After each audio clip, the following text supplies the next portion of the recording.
In today's video, I'm going to teach you how to stop delegates from receiving meeting invitations in Outlook on a Windows computer. This can be particularly useful if you're managing multiple calendars or if you simply want to streamline your email notifications. Let's dive right in and walk through the process step by step, ensuring you have a clear understanding of each part. First, you'll want to open Outlook, which might sound straightforward, but it's important to ensure you're in the right version. So make sure you're using the classic Outlook desktop application.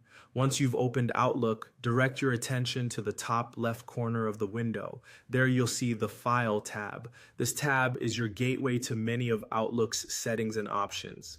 Click on File to open up a new menu. In this new menu, you'll want to look for Account Settings. This section is essential as it's where you manage your account's various preferences, including delegate access. Go ahead and click on Account Settings and a drop-down menu will appear. From this drop-down, choose Delegate Access. It's worth mentioning that delegate access is a feature that allows others to manage your calendar and emails, which can be convenient, but not always desired for receiving meeting invitations. Once you've clicked on Delegate Access, a pop-up window will appear. This is where you'll have the flexibility to adjust who has delegate permissions. You can add new delegates or modify the permissions of existing ones.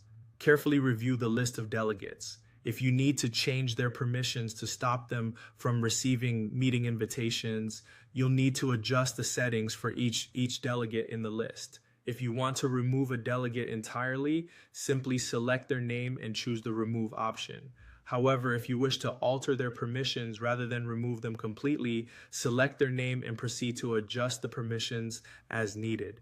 You might, for example, want to keep their access to your calendar without including them in meeting invitations. Remember, the goal here is to manage who receives what, thereby reducing unnecessary clutter and ensuring that your meetings are kept private or limited to just the required attendees. Take a moment to ensure that each delegate's settings reflect your current needs.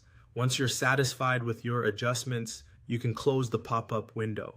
By finishing these steps, you've successfully managed the delegate settings for your Outlook account, ensuring that only the necessary individuals receive meeting invitations.